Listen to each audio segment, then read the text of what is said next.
ఈ సంవత్సరం వచ్చేసి అయితే మనం పత్తి 2 ఎకరాలను అయితే వేసినాము. చాలా బాగా అయితే ఉంది. మనకి ఇంతకు ముందు యూట్యూబ్ లో ఉన్న మనకు ఒక రైతు వచ్చేసి అయితే చెప్పాడు ఎకరం 30 సెంట్లు వచ్చేసి అయితే 50 క్వింటాలు అయితే వచ్చిందని. ఆ విత్తనం వచ్చేసి అయితే ఒకసారి ట్రై చేసాము ఏ విధంగా అయితే ఉంటుంది పంట అనేది. చాలా బాగా అయితే ఉంది. పొలంలో వచ్చి చూసుకున్నట్లయితే అది విత్తనం వచ్చేసి అయితే శ్రీరామ్ కంపెనీ వాళ్ళది SRCH 33 గోల్డ్. చాలా బాగా అయితే ఉంది. వెరైటీ కాపు విషయానికి వస్తే చాలా బాగా పట్టింది.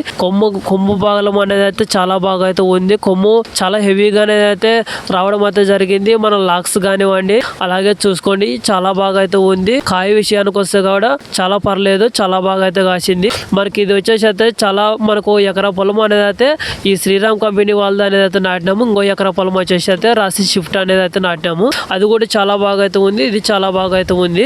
మనకు చాలా వరకు వచ్చేసి అయితే పత్తి మనకు హైట్ అనేది అయితే పోతూ ఉంటాయి. హైట్ అనేది అయితే ఎక్కువ మనకు పోకూడదు కాబట్టి ఇది వచ్చేసి అయితే చాలా బాగా కొమ్ము అనేది అయితే పగిలింది. కొమ్ము పగలడం వల్ల మనకు కాయ అనేది అయితే చాలా ఎక్కువ అనేది అయితే కాస్తాయి.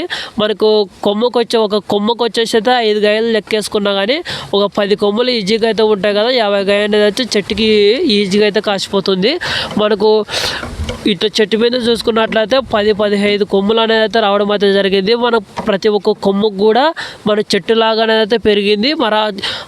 ప్రతి కొమ్ముకి మరి ఇంకో కొమ్ము అనేది అయితే పుట్టింది. చెట్టు వచ్చేసి అయితే బాగా లావు అనేది అయితే కొమ్ము పగలడం ఉంది. కాయ కానీ పూతి కానీ చాలా బాగా అయితే ఉంది. పత్తి అంటే మాత్రం ఎక్సలెంట్. ఈ విత్తనం అనేది అయితే మీరు నాటుకోవాలనుకుంటే చాలా బాగా అయితే ఉంది.